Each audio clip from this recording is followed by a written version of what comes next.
One कल की class में हमने जो किया था वो एवोल्यूशन चैप्टर किया था, ठीक है। आज की क्लास में हम जो सेकंड यूनिट है वो है आपकी सेल ऑर्गेनेल, ठीक है, और सेल साइकिल। तो आज की क्लास में हम सेल ऑर्गेनेल के बारे में कुछ एमसीक्यूज़ को डिस्कस करेंगे, ठीक है।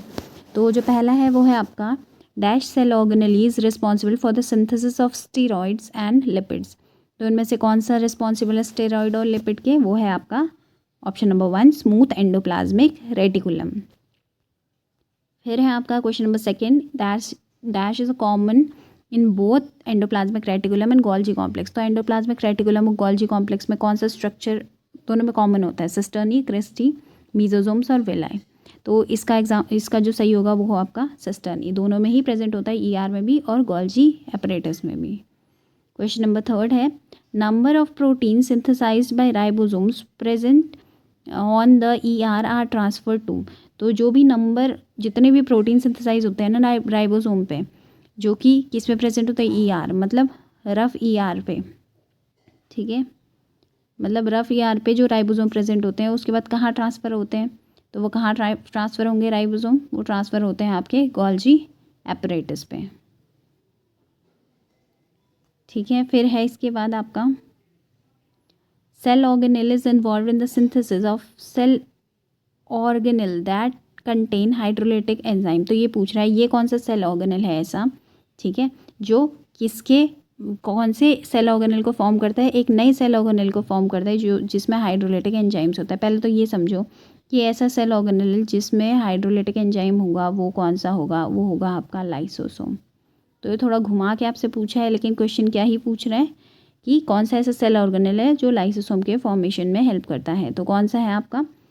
लाइसोसोम तो खुद हो नहीं सकता, ठीक है। Golgi apparatus, endoplasmic reticulum, mitochondria. सही ऑप्शन है आपका क्या? सही ऑप्शन है आपका गोल्जी एपरेटस, ठीक है। किसके फॉर्मेशन में हेल्प करता है? लाइसोसोम की फॉर्मेशन में हेल्प करता है। फिर है आपका question number fifth helps in osmo regulation in amoeba. तो अमीबा के ऑस्मो रेगुलेशन में कौन हेल्प करता है? कॉन्ट्रेक्टाइल वैक्यूल, फूड वैक्यूल या फिर सीडोपोडिया। तो कौन हेल्प करता है? वो करता है आपका कॉन्ट्रेक्टाइल वैक्यूल। इसके बाद बात करते हैं question number 6 the vacuoles which help in digestion of food particle engulfed by protista are. ठीक है, जो तो प्रोटेस्ट होते हैं वो जो फूड पार्टिकल को जो इनगल्फ करते हैं, अंदर लेते हैं, ठीक है। तो कौन सी ऐसी वैक्यूल होती है जो उस फूड पार्टिकल के डाइजेशन में हेल्प करती है? कौन सी वैक्यूल करती है? तो वो फूड वैक्यूल होगी, ठीक है। एग्जाम्पल है आपका फूड वैक्यूल। टोनोप्लास्ट क्या होती है? जो वैक्यूल की जो आउटर मेम्ब्रेन होती है उसे कहते हैं टोनोप्लास्ट। कॉन्ट्रेक्टाइल वैक्यूल हमने देखा किस में हेल्प करती है? ऑस्मो रेगुलेशन में हेल्प करती है। फिर है the stain is use to observe mitochondria. Important question है, कौन सी स्टेन है जो माइटोकॉन्ड्रिया को ऑब्जर्व करने में यूज़ की जाती है? तो वो है आपकी Janus green. Question number 8 the inner membrane of mitochondria form a number of infoldings. जो माइटोकॉन्ड्रिया की जो अंदर वाली मेम्ब्रेन होती है, mitochondria is a double membrane structure. तो जो अंदर वाली जो मेम्ब्रेन होती है उसकी इनफोल्डिंग्स जो होती हैं उसको क्या कहते हैं? तो उसकी इनफोल्डिंग्स को क्या कहते हैं? आप क्रिस्टी, ठीक है। गोल्जी एपरेटस में क्या प्रेजेंट होता है? ये इसमें कन्फ्यूजन होती है ना, गोल्जी एपरेटस में आपका सिस्टर्नी प्रेजेंट होता है, सिस्टर्नी, ठीक है। फिर है आपका question number 9 the type of ribosomes found inside the mitochondria is. Mitochondria के अंदर कौन से टाइप के राइबोसोम प्रेजेंट होते हैं? 70S, 80S, बोथ या फिर नन। तो इसमें से एग्जाम्पल है 70S जो कि डिवाइड होता है आपका 30S और 50S सब यूनिट्स में। एस मतलब होता है आपका स्वेडबर्ग यूनिट, स्वेडबर्ग यूनिट, ठीक है, स्वेडबर्ग यूनिट। इसके बाद है आपका question number 10 the plastid store protein are. जो प्लास्टिड्स होते हैं वो कौन से प्रोटीन नहीं जो प्लास्टिड कौन सा ऐसा प्लास्टिड है जो प्रोटीन को स्टोर करता है? क्वेश्चन इज कि कौन सा ऐसा प्लास्टिड है जो आपका प्रोटीन को स्टोर करता है? तो बताओ ल्यूकोप्लास्ट है, अमाइलोप्लास्ट है, एल्यूरोप्लास्ट है, कौन सा है? तो ये क्या है आपका एल्यूरोप्लास्ट। ल्यूकोप्लास्ट 3 टाइप का होता है, अमाइलो, एल्यूरो, ठीक है, और इलायोप्लास्ट, ठीक है। अब है आपका question number 11 the orange colour of carrot due to the presence of, जो ऑरेंज कलर होता है कैरेट का वो किसकी वजह से होता है, वो होता है आपका क्लोरोप्लास्ट की वजह से। क्लोरोप्लास्ट में तो क्या प्रेजेंट होगा, क्लोरोफिल प्रेजेंट होगा, ठीक है। अमाइलोप्लास्ट अभी बताया, अमाइलोप्लास्ट किसके सिंथेसिस ये बताया क्वेश्चन नंबर इससे पहले वाला क्या था, नहीं नहीं नहीं नहीं, तो मैं अभी नहीं बताऊंगी, नीचे आपको पता चल जाएगा अमाइलोप्लास्ट किस में हेल्प करता है, ठीक है। तो इसका जो सही ऑप्शन रहने वाला है वो आपका क्रोमोप्लास्ट रहने वाला है। क्रोमो मीन्स डिफरेंट कलर्स, तो क्रोमोप्लास्ट जो रिस्पॉन्सिबल होता है क्या, अलग अलग कलर के रिस्पॉन्सिबल होता है। तो कैरेट के कलर के लिए भी कौन रिस्पॉन्सिबल होगा, chromoplast. Question number 12, the nucleus was discovered by, nucleus को किसने डिस्कवर किया था, सबको पता है रॉबर्ट ब्राउन ने, लेकिन कब किया था, तो ये भी याद रखना कब किया था। डेट्स हैं आपकी, जो इसमें से सही डेट है वो आपकी 1831, ठीक है। फिर है question number 13, common character in mitochondria, chloroplast and nucleus is, तो क्लोरोप्लास्ट, माइटोकॉन्ड्रिया और न्यूक्लियस में जो कॉमन कैरेक्टर वो क्या है, हैव देयर ओन डीएनए, इनका अपना डीएनए होता है या नहीं होता है, ठीक है। हैव देयर ओन राइबोसोम, अपने राइबोसोम होते हैं या नहीं होते हैं। डबल मेम्ब्रेन बाउंड ऑर्गेनल, ये होते हैं या नहीं होते हैं, मोर देन वन। तो देखो अपना डीएनए तो तीनों का होता है, ठीक है। अपना राइबोसोम माइटोकॉन्ड्रिया क्लोरोप्लास्ट का होता है, ठीक है। डबल मेम्ब्रेन तीनों ही होते हैं, तो मतलब इसमें करेक्ट कौन सा है आपका, फर्स्ट वाला करेक्ट है और थर्ड वाला आपका करेक्ट है, ठीक है। तो ऑप्शन होगा आपका मोर देन वन इसमें करेक्ट होंगे। फिर है आपका question number 14, the structure present inside the nucleus responsible for ribosomal unit formation, ठीक है। तो राइबोसोमल जो यूनिट है उसके फॉर्मेशन में इनमें से कौन सा स्ट्रक्चर हेल्प करता है, क्रोमोसोम हेल्प करता है, नहीं, ठीक है। डीएनए हेल्प करता है, नहीं। न्यूक्लियोइड हेल्प करता है, नहीं। कौन हेल्प करता है राइबोसोमल यूनिट फॉर्मेशन में, वो करता है आपका न्यूक्लियोलस, ठीक है। न्यूक्लियोलस कैसे करता है, आरएनए, राइबोसोमल आरएनए की जो प्रोडक्शन साइट होती है वो कौन होती है, न्यूक्लियोलस, ठीक है। फिर है आपका 15th, chromatin found in nucleus was discovered by, अच्छा जो क्रोमैटिन होता है न्यूक्लियस के अंदर प्रेजेंट वो किसने डिस्कवर किया था, स्ट्रेसबर्गर ने, ठीक है, नहीं। फ्लेमिंग ने, हक्सले ने, सी बेंडा ने। देखो स्ट्रेसबर्गर ने क्या किया था, स्ट्रेसबर्गर ने ना जो न्यूक्लियर सेल डिवीजन होता है प्लांट्स में, जो सेल डिवीजन होता है, ठीक है, उसको एक्सप्लेन किया था, और साइटोकाइनेसिस की जो प्रोसेस थी ना उसको भी एक्सप्लेन किया था, ठीक है। इसके अलावा जो स्ट्रेसबर्गर है उन्होंने क्या नाम दिया था, साइटोप्लाज्म को नाम भी दिया था, साइटोप्लाज्म को नाम भी दिया था, ठीक है, टर्म कॉइन किया था साइटोप्लाज्म, ठीक है। फ्लेमिंग की बात करें तो फ्लेमिंग ने भी यहाँ पे जो एग्जांपल होगा ना इसका कि chromatin found in nucleus was discovered by, तो ये फ्लेमिंग ने डिस्कवर किया है, ठीक है। इसके बाद हक्सले की बात करें, हक्सले ने क्या कहा था, प्रोटोप्लाज्म को क्या कहा था, फिजिकल बेसिस ऑफ लाइफ, ये हक्सले ने कहा था, ठीक है। और सी बेंडा ने क्या किया था, माइटोकॉन्ड्रिया टर्म दिया था, सी बेंडा, ठीक है। कोलिगर ने माइटोकॉन्ड्रिया को डिस्कवर किया था और सी बेंडा ने उसे टर्म दिया था माइटोकॉन्ड्रिया। फिर है आपका question number 16, endoplasmic reticulum often bear, तो एंडोप्लाज्मिक रेटिकुलम में क्या प्रेजेंट होता है, क्रिस्टी, ये तो बहुत बार डिस्कस कर दिया, cristae, cisternae, ribosomes, more than one, ठीक है। तो अभी तक तो सबको पता चल गया होगा, क्रिस्टी ईआर में प्रेजेंट होता है, सिस्टर्नी गोल्जी apparatus में प्रेजेंट होता है, ठीक है। एंडोप्लाज्मिक, लेकिन ये क्या कह रहा है कि ऑफन बेयर्स, अब यहाँ पे मोर देन वन भी हो सकता है। देखो राइबोसोम्स भी तो प्रेजेंट होते हैं ईआर में, रफ ईआर में राइबोसोम प्रेजेंट होते हैं ना, रफ ईआर के सरफेस पे, तो इस पे ऑप्शन जो सही होगा वो होगा मोर देन वन, ठीक है। क्रिस्टी भी प्रेजेंट होता है और क्या भी प्रेजेंट होता है आपका, राइबोसोम भी प्रेजेंट होता है, ठीक है। इसके बाद है आपका space inside the endoplasmic reticulum is called, जो एंडोप्लाज्मिक रेटिकुलम है उसके अंदर का जो स्पेस है उसे क्या कहते हैं, तो ऑप्शंस है luminal space, intermembrane space, interluminal space, none of these. इसका सही ऑप्शन है आपका ल्यूमिनल कंपार्टमेंट। इंटरमेम्ब्रेन स्पेस दो मेम्ब्रेन के बीच के स्पेस को कहते हैं, ठीक है।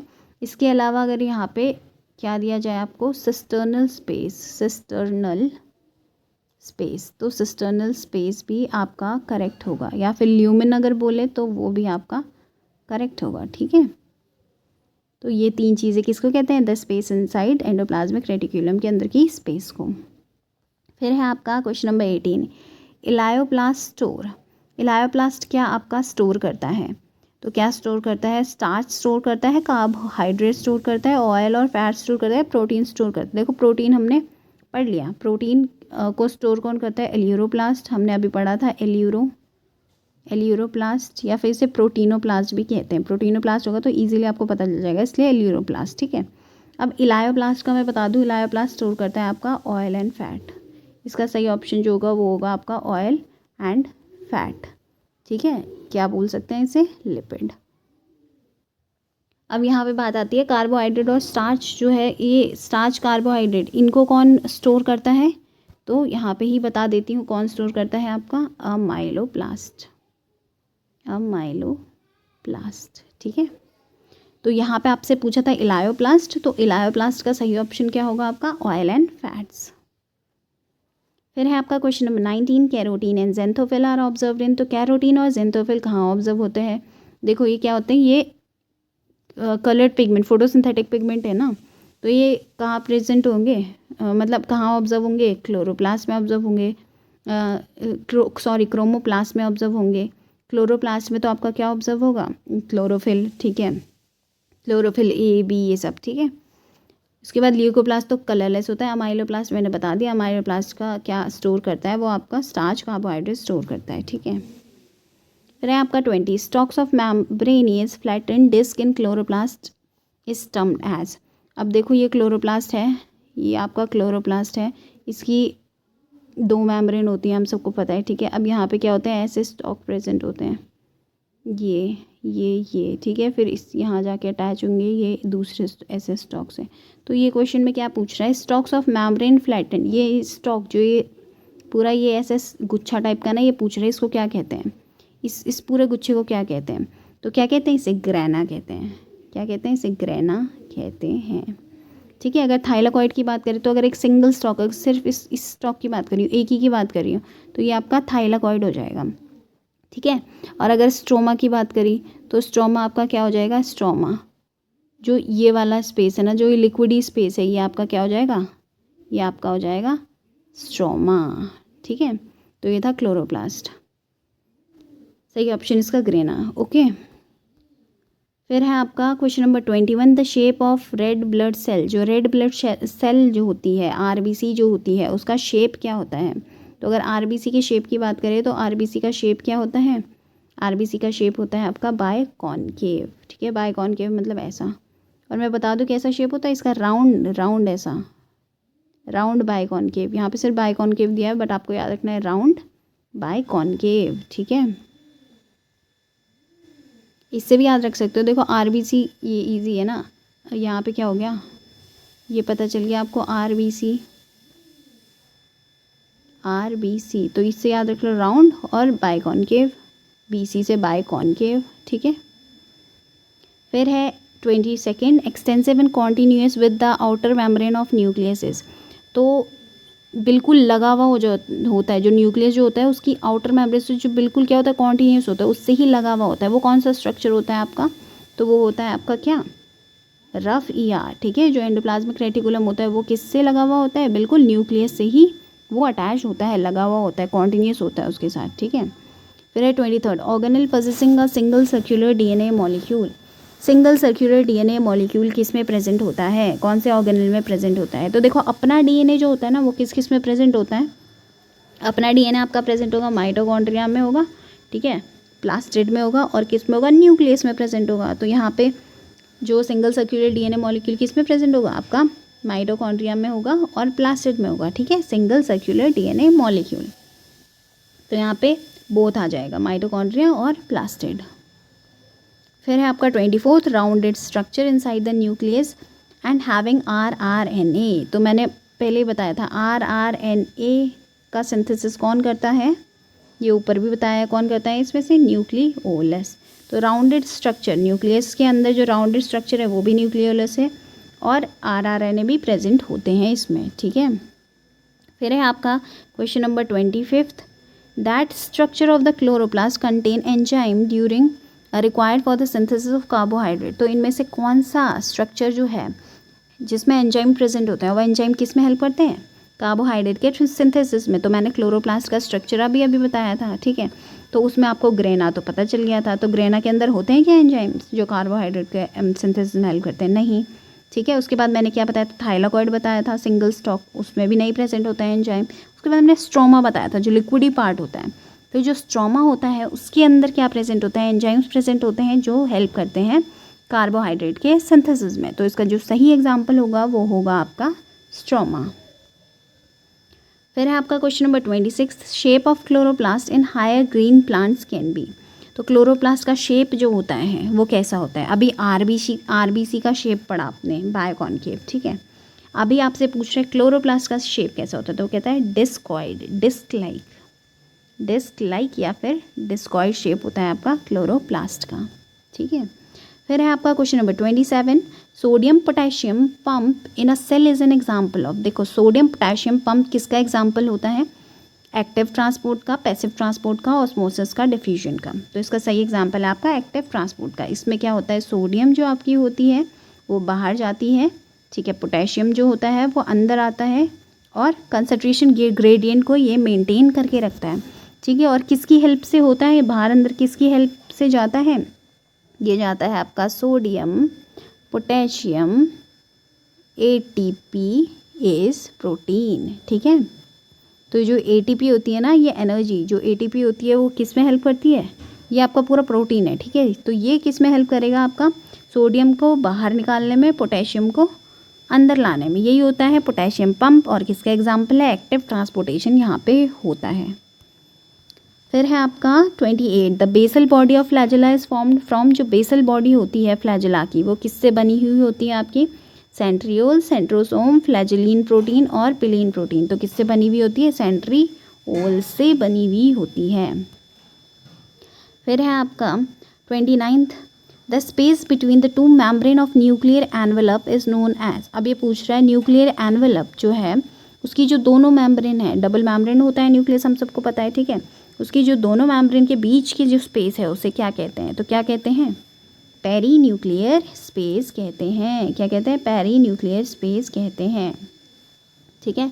और जब हमने ईआर की बात करी थी तो उसके जो वो क्या बोलते हैं, जो उसके जो बीच का जो स्पेस है उसे क्या कह रहे थे हम, ल्यूमिनल कंपार्टमेंट कह रहे थे, ठीक है, याद रखना। ल्यूमिनल कंपार्टमेंट और पेरी न्यूक्लियर स्पेस किसका, न्यूक्लियर एनवेलप के मेम्ब्रेन्स के बीच के स्पेस को बोलेंगे, ठीक है।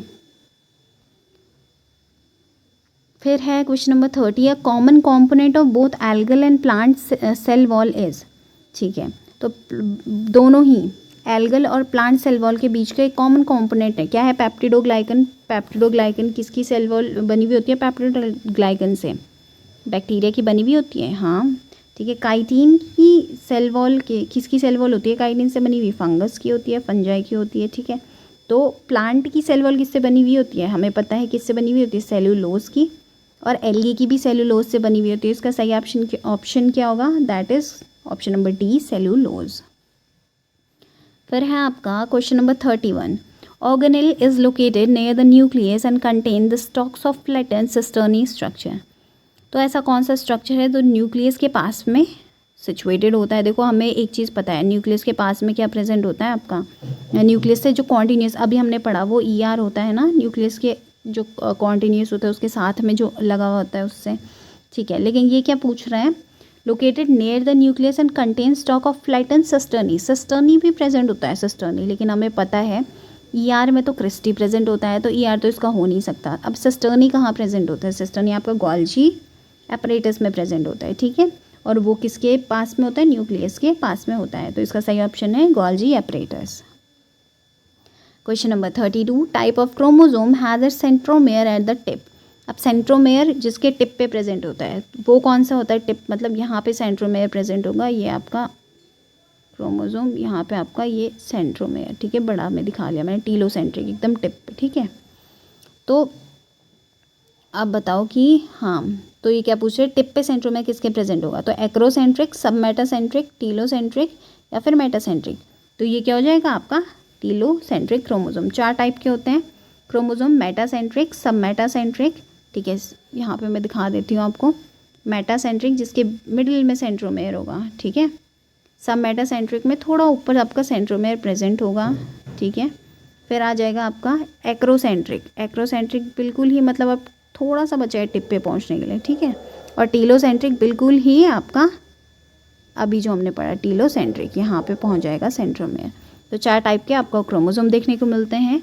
अब आप सबको पता होगा कि कौन सी सेल साइकिल की जब हम क्वेश्चंस करेंगे ना MCQ तो उसमें आएगा कौन सी स्टेज में हमें ऐसे क्रोमोसोम देखने को मिलते हैं, मतलब हम विजिबल कौन सी स्टेज में होते हैं स्ट्रक्चर ऑफ क्रोमोसोम्स, वो होते हैं आपके मेटाफेज में। किस में देखने को मिलते हैं, मेटाफेज। ठीक है, फिर है आपका question number 33, the cytoplasm of neighbouring cells are connected by. तो ये आपको किसका पूछा है, प्लांट का पूछा है। ठीक है, प्लांट्स में जो आपस में जो नेबरिंग सेल होती हैं, ठीक है, वो किससे कनेक्टेड होती है, ये एक सेल है, ये एक सेल है, ये आपस में किससे कनेक्टेड होती हैं, इनका साइटोप्लाज्म, इस बीच वाले को क्या कहते हैं आप, तो उसे कहते हैं आप प्लाज्मोडेस्मेटा, प्लाज्मोडेस्मेटा। ठीक है, प्लाज्मोडेस्मेटा सही ऑप्शन है क्वेश्चन नंबर 1। यहाँ पे लिखा है डेस्मोसोम, तो डेस्मोसोम किस में होता है, cell junction, as a cell junction वो एनिमल सेल में परफॉर्म करता है। एनिमल सेल जो होती है, 2 एनिमल सेल को आपस में कनेक्ट करने का काम कौन करता है, डेस्मोसोम करता है। एडहेशन का काम कौन करता है, वहाँ पे डेस्मोसोम करता है।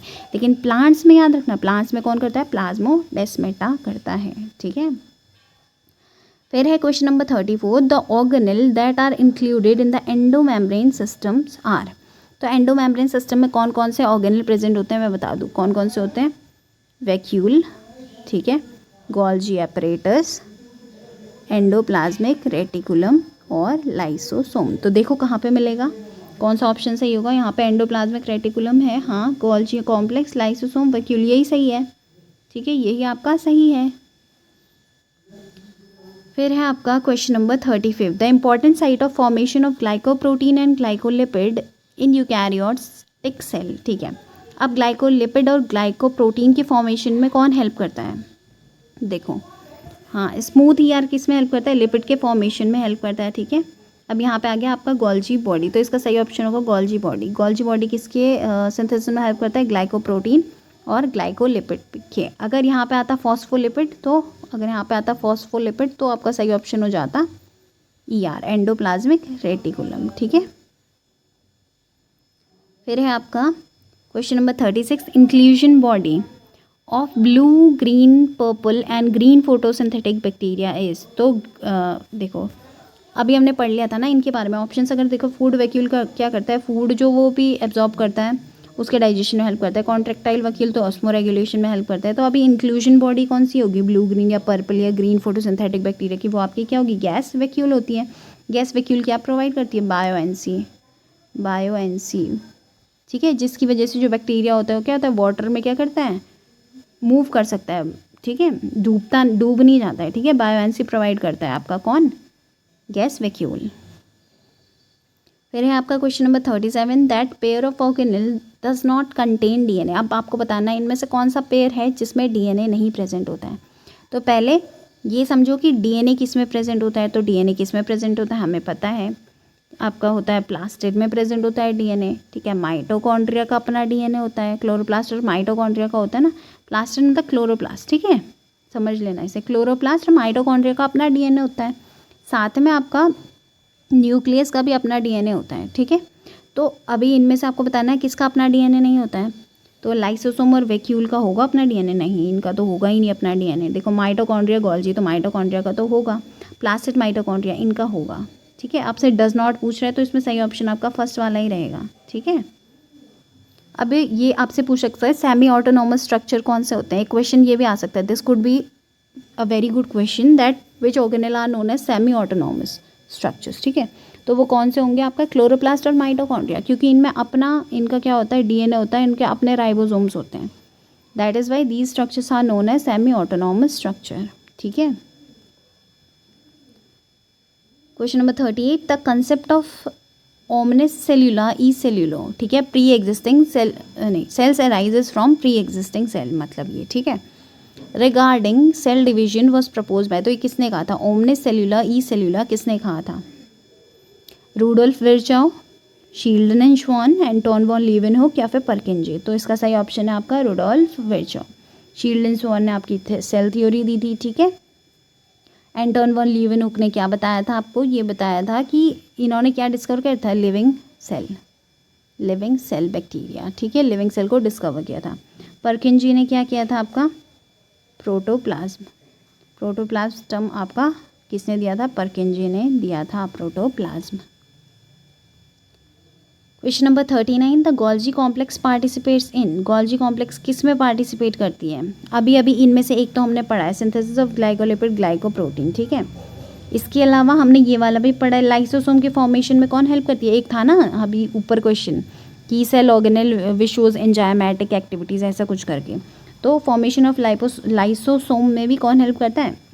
गोल्जी कॉम्प्लेक्स, गोल्जी एपरेटस, ठीक है। इसके अलावा फॉर्मेशन ऑफ सेक्रेटरी वेसल, ये भी कौन परफॉर्म करता है? Golgi complex. तो तीनों ही सही हैं। सही ऑप्शन क्या होगा आपका? All of these. फिर है आपका क्वेश्चन नंबर 40, मैनी राइबोसोम में एसोसिएट विद सिंगल एमआरएनए। एक एमआरएनए है, एमआरएनए से लगे हुए काफ़ी सारे आपके राइबोसोम हैं, ठीक है। राइबोसोम में multiple copies of ribosome of a polypeptide simultaneously such string of ribosomes are termed as. तो ऐसी स्ट्रिंग को क्या कहेंगे राइबोसोम की? Polysome, polyribosome, polymicrosome, none of these. ये कंफ्यूज हो जाएगा ना नाम से, लेकिन इसका सही ऑप्शन है आपका पॉलीसोम, ठीक है, पॉलीसोम। तो ऑप्शन नंबर 1 जो है that will be your correct answer. फिर है आपका question number 41, a membranous cell organelle is. A membranous जिसमें मेम्ब्रेन ही प्रेजेंट नहीं है, ऐसा सेल ऑर्गेनल कौन सा है? ठीक है, तो अगर प्लास्टिड की बात करें, डबल मेम्ब्रेन बाउंड होता है, endoplasmic reticulum single membrane bound होता है, राइबोसोम में तो होती ही नहीं है मेम्ब्रेन। तो ए मेम्ब्रेनस मतलब जिसमें मेम्ब्रेन ही नहीं होती है। सही ऑप्शन आपका राइबोसोम होगा, ठीक है। मीजोसोम क्या होती है? ये इनफोल्डिंग्स ऑफ प्लाज्मा मेम्ब्रेन होती है। जो बैक्टीरिया आपने देखा होगा ना, ये प्लाज्मा मेम्ब्रेन है, इसकी इनफोल्डिंग्स होती हैं, ऐसे करके बाहर इनफोल्डिंग्स निकल जाती है, दैट आर नोन एज मीजोसोम्स, ठीक है। 42, Golgi body originate from. Golgi body कहाँ से ओरिजिनेट होती है? तो एंडोप्लाज्मिक रेटिकुलम, लाइसोसोम या वेसिकल या फिर माइटोकॉन्ड्रिया। तो किससे होती है? देखो लाइसोसोम तो ये बनाती है, वेसिकल भी ये बनाती है, ओरिजिनेट किससे होती है? एंडोप्लाज्मिक रेटिकुलम से। फिर है आपका question number 43, dash is involve in the synthesis of phospholipid. अभी मैंने बताया था, ठीक है, फॉस्फोलिपिड के सिंथेसिस में कौन हेल्प करता है? तो वो आपका करेगा कौन? Smooth endoplasmic reticulum. कौन करेगा? स्मूथ एंडोप्लाज्मिक रेटिकुलम, ठीक है। फिर है question number 44, which of the following is a single membrane bound organelle. अभी पूछ रहे हैं सिंगल मेम्ब्रेन बाउंड ऑर्गेनल कौन सा है? तो vacuole, Golgi apparatus, endoplasmic reticulum, all of these. इनमें से सभी क्या हैं आपके? सिंगल मेम्ब्रेन बाउंड ऑर्गेनल्स हैं। अब ये डबल की बात करूँ तो वो हो गया माइटोकॉन्ड्रिया, क्लोरोप्लास्ट और न्यूक्लियस। इन सब में डीएनए भी होता है, याद रखना, इन सब में डीएनए होता है, ठीक है। और इनमें क्या होती है? ये डबल मेम्ब्रेन बाउंड होते हैं। अब ए मेम्ब्रेन है जिसमें कुछ नहीं होता है, जिसमें मेम्ब्रेन ही नहीं होती है, वो मैंने आपको बताया राइबोसोम होगा। इसके बाद इसके अलावा सेंट्रोमेयर होंगे, ठीक है, या फिर सेंट्रियोल्स होंगे, ठीक है। ये क्या होंगे? इनमें मेम्ब्रेन ही प्रेजेंट नहीं होगी, ठीक है। अब यहाँ पे सिंगल मेम्ब्रेन कह रहे हैं तो उसमें याद रखना vacuole single membrane, Golgi apparatus single membrane, endoplasmic reticulum single membrane. तो all of these will be the right answer. Now question number 45 and it's today's last question, okay. So which of the following is double membrane bound organelle as I had already discussed? कौन से double membrane होंगे? अभी अभी discuss किया। Mitochondria होगा, हाँ होगा। Chloroplast होगा, बिल्कुल होगा। न्यूक्लियस भी होगा, ठीक है। तो सही ऑप्शन जो होगा that will be all of the above, ठीक है। तो आज की क्लास में बस इतना ही। अगर आपको क्लास अच्छी लगी तो please like, share and subscribe to my channel. मिलते हैं कल की नेक्स्ट वीडियो में with the next series of cell cycle, ठीक है। कल हम डिस्कस करेंगे सेल साइकिल के questions. Till then bye and good luck for your exams.